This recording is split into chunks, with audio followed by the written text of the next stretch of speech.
Hey everyone, follow along while I make this lovely rice bag.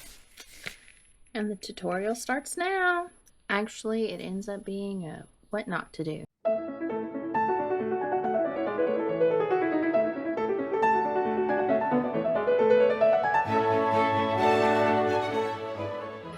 Today's project is, I guess, called a rice bag, I guess. I don't know. I'm in forever need of more storage space for my threads and stuff. So I have these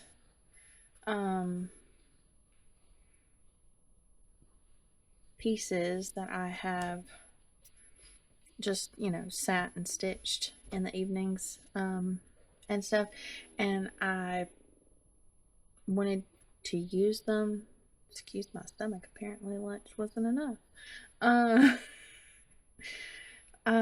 So anyways, I have these pieces that I wanted to save. Like, they've just been laying around, and I was afraid they were going to get damaged just in because when they're laying around, you just shuffle them from here to there to other places. So I didn't want them to get damaged in the shuffling. So I decided to cut them to all the same size, and this one was smaller, so I stitched it onto a piece of fabric that was cut to the same size as all of these.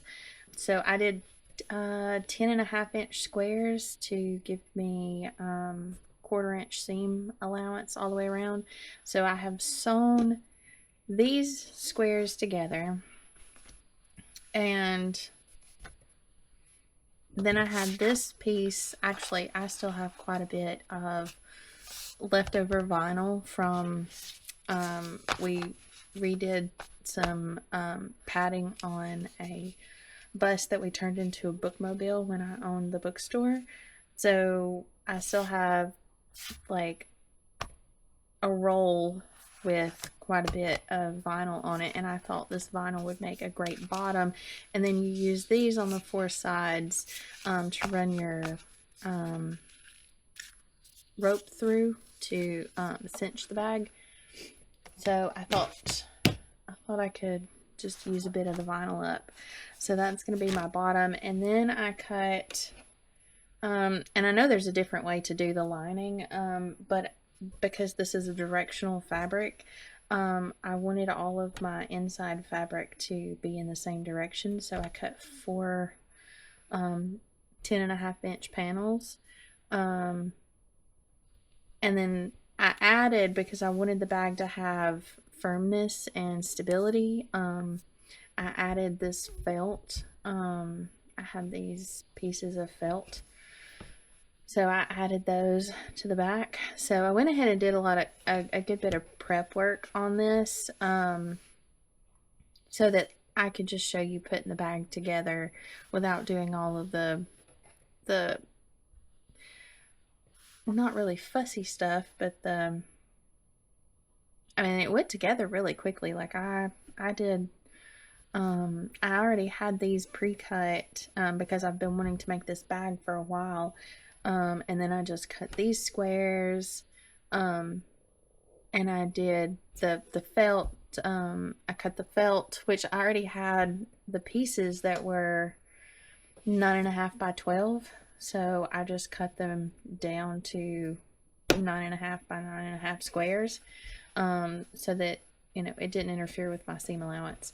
And so now we're going to join everything together and make our bag. So, and you can make these bags any size you want to make them. I wanted a good size bag, so you could, as long as all of your pieces are the same size, then you can make your bag pretty much any size you want to make it.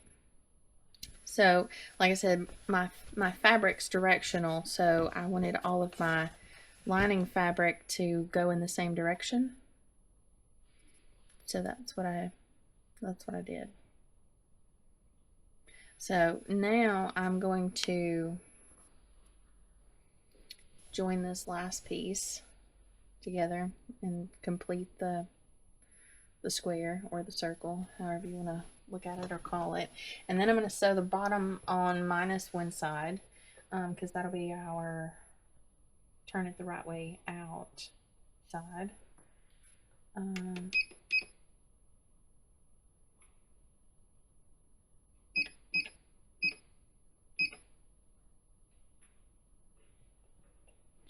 Reset up my machine. I had been doing something else earlier. And this is my new Christmas present. So, like, a lot of stuff I've been putting off just simply because, like, it's not difficult to do. It's just time consuming by hand. And when you're hand sewing, you're more conscious about, well, I need this right now, or I want to work on this right now. And I've been working on the grandbaby's quilt. So, you're a little more picky about what you work on and when you work on it when you're just doing things by hand. But a machine definitely helps you get through things a little bit faster. So since getting my lovely Christmas present from my husband, I have been working on quite a few things and have been really enjoying it. So, and the bottom doesn't matter which direction it goes. But I really wanted my sides to all be the same.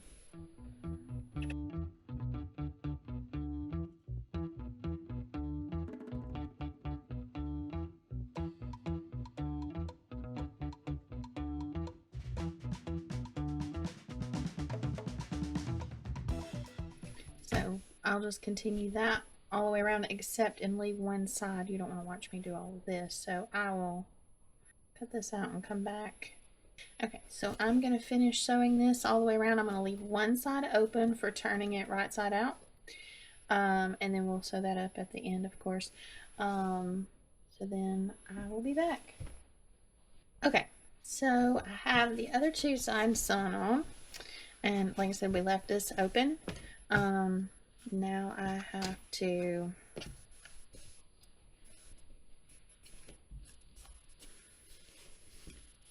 connect these together.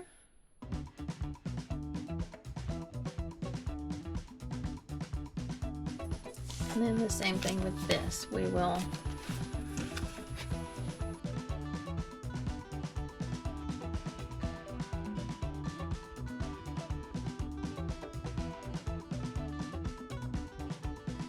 okay, there we have it. We have the bottom sewn all the way around.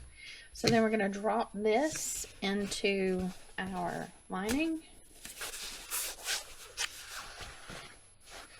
And then line up our seams.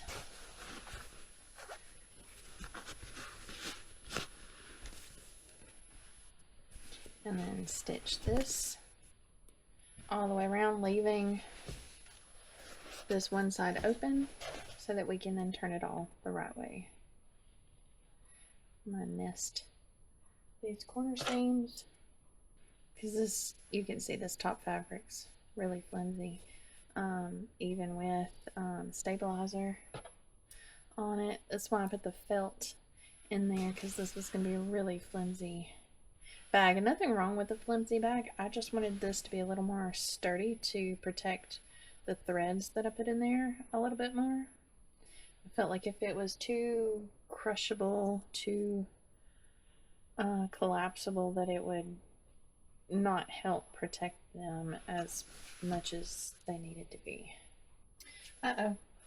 I just realized what I did wrong. I didn't do right sides together, so I'm glad I caught that before I got all the way around. Whew, didn't even get one side done. So that's gonna be good. See, super easy to make mistakes. And I do it quite often.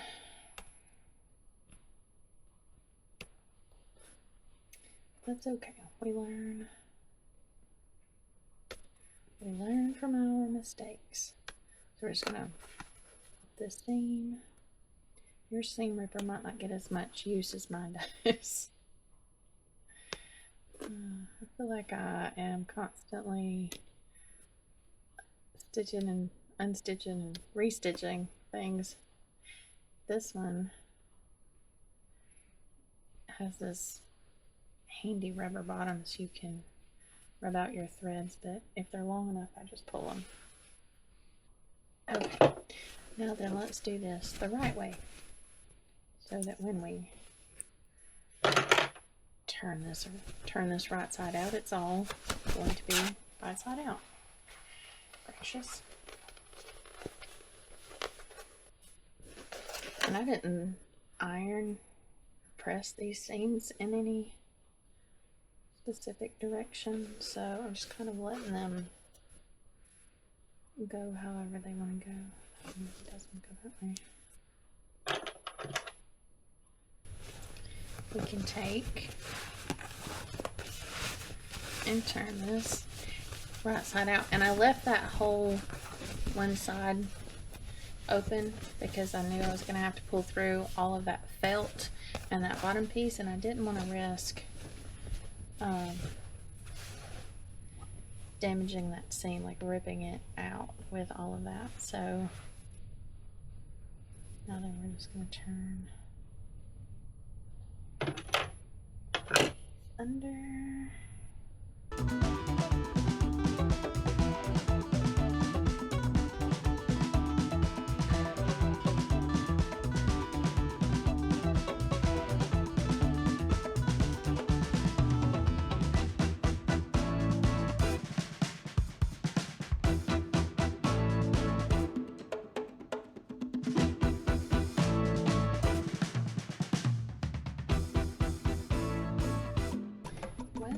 I just realized I didn't do. I didn't put our things on in in doing my sides here, so now I'll have to put them on the outside, which is fine. Nothing wrong with that. So this video is going to be all about how to make mistakes and fix them.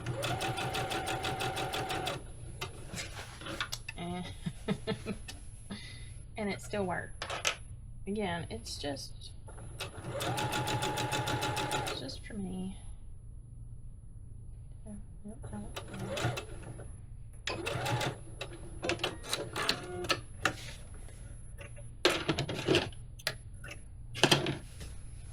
Okay.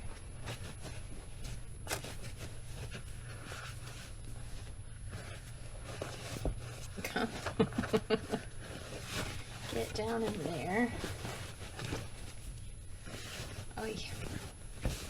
That felt really does make it stiff, which is nice. I wanted it to hold its shape.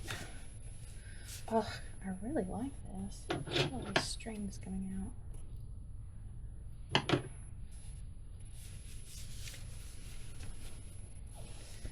Then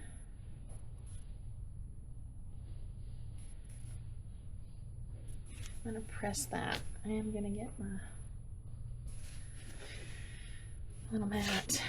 I made this mat this morning because my ironing board is in another room. I made this little mat this morning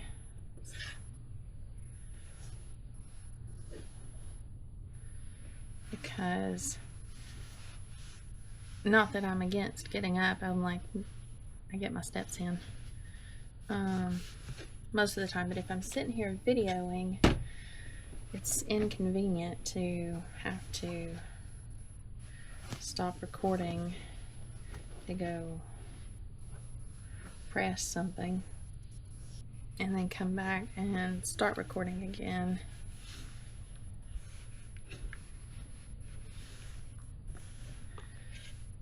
So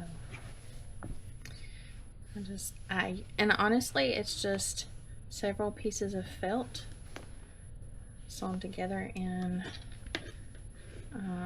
multiple layers, And then I had some Wrap and Zap pieces, just scrap pieces left over that from making some old koozies. And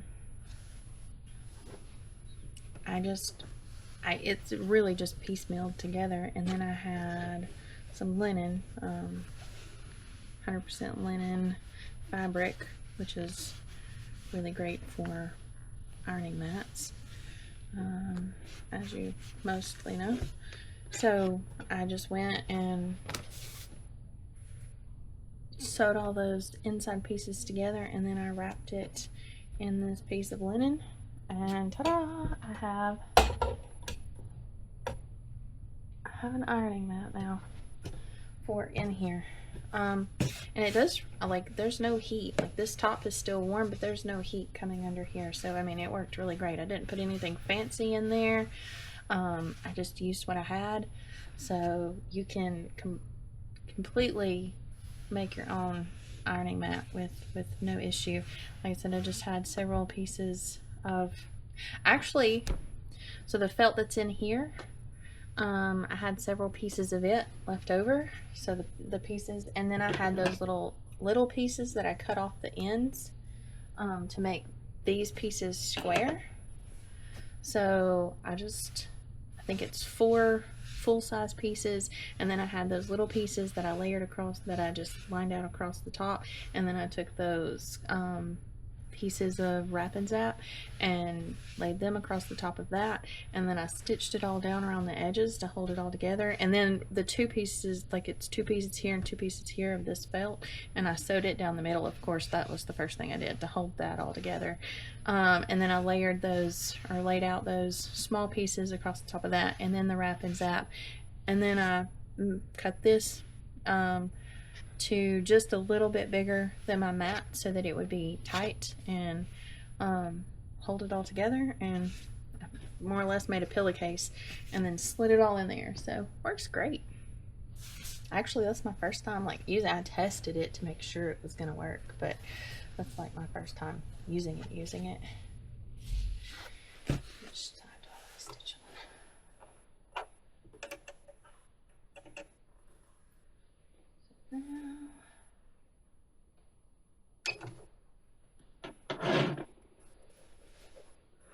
I am loving this, and I'm super excited. Because not only do I get to keep using or make use of stitching things that I have done, and they make pretty things. They're no longer in the way, and I don't have to keep like moving them around, shuffling them from place to place to keep them out of the way. So, and I'll put those things on just a second. I could have done it while doing this. Right, go. I did not want to go over that seam.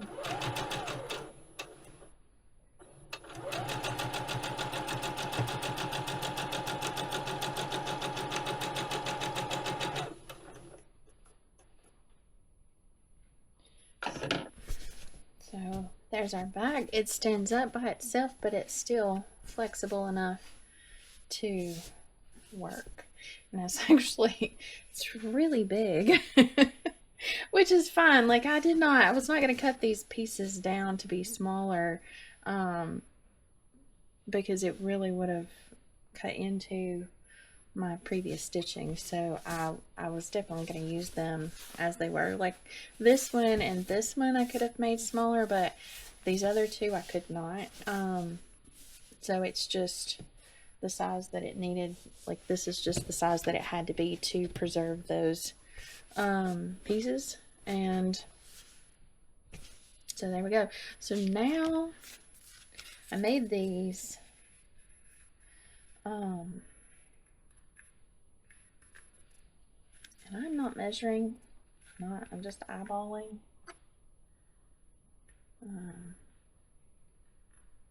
where I want this to be. I mean, kind of center. It looks looks pretty center. So I'm going to go with that.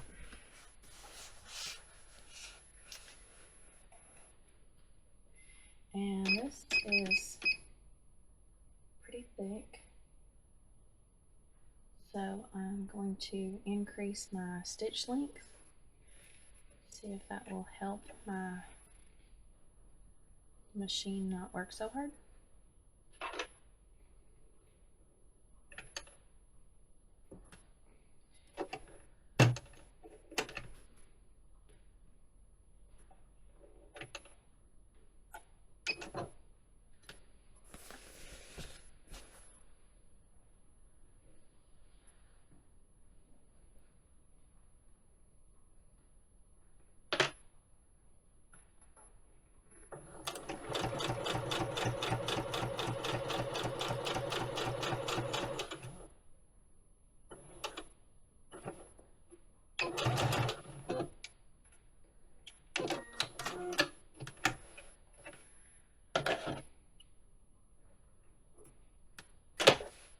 I didn't back stitch the first of this, so I'm going to come back and put a couple of extra stitches at the first because I forgot to back stitch.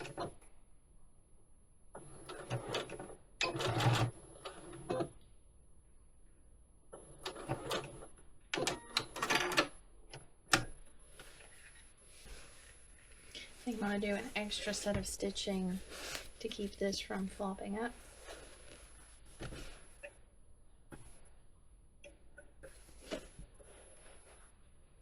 And I'll just go ahead and stitch on top of the line that I've already got where I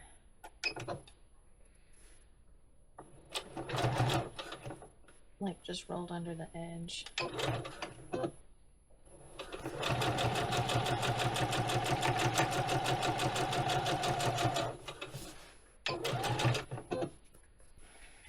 Ta-da! There's one on there.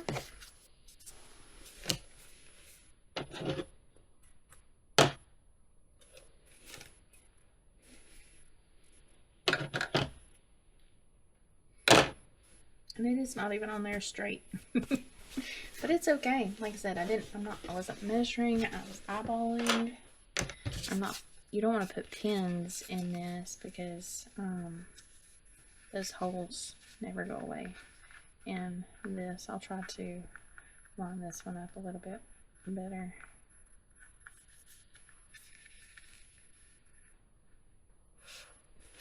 And I'll do the same thing again and stitch to hold down this bottom from flopping around. I wasn't sure how big I was going to need these pieces when I first cut them.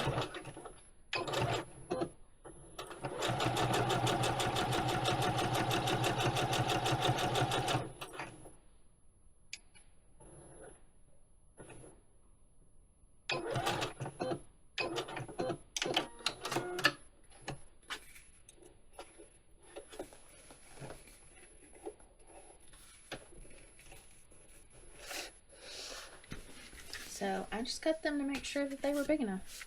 Like, wasn't gonna have to worry about them.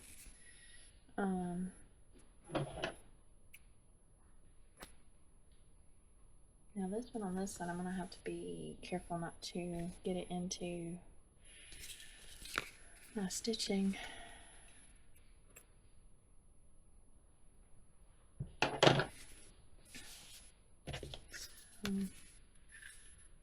May have to cut it off a little bit and then hem it back up.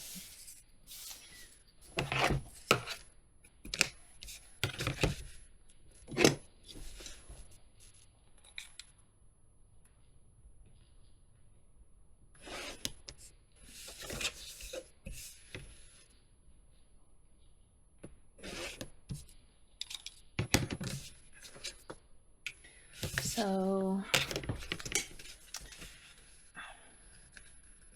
yeah, I really feel like, you know, you don't need a pattern, just make it up as you go. Apparently that's my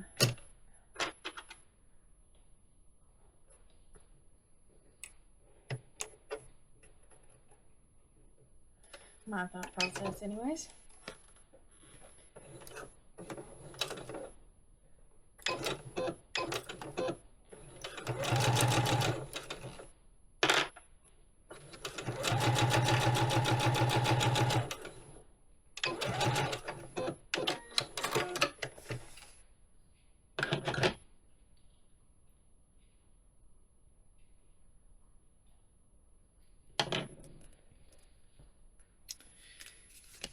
Do that again.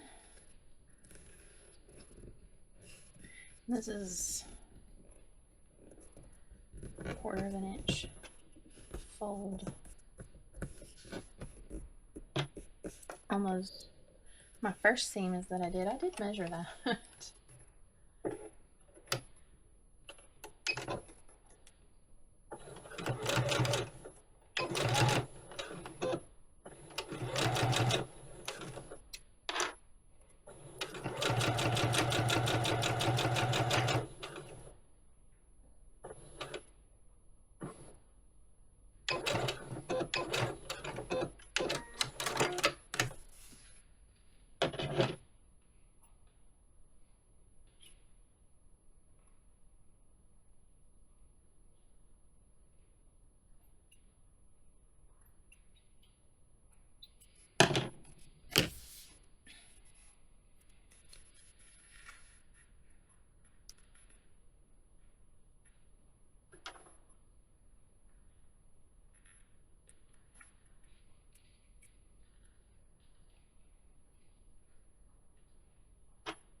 So use this however you wish to use it.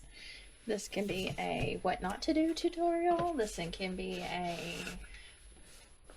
what to do tutorial. You just do this however you want to do this. Use it for whatever you want to use it for. This has been how to make mistakes and fix them.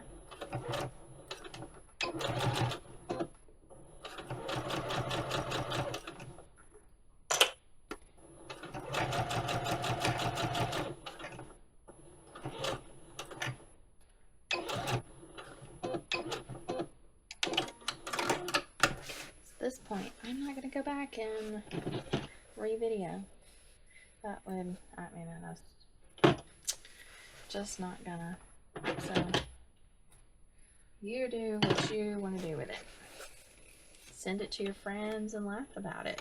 I don't mind. It's getting to the bottom. I don't know why. When it starts getting to the bottom of the spool, it starts acting funny. But I will tell you, I like this handy threader.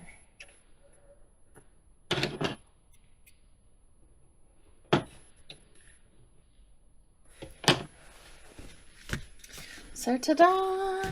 My bag is done. Now I just have to put the string in it, which is no big deal. You can do 2 strings and make it, you know, where you pull it and it goes together that way, or you can do 1 string where you just, you know, pull on one side. So you can do the strings however you want to do the strings. But anyways, this is my little rice bag that, I say little, it's a big rice bag, but when it's, you know, held together with string, this is what it'll look like.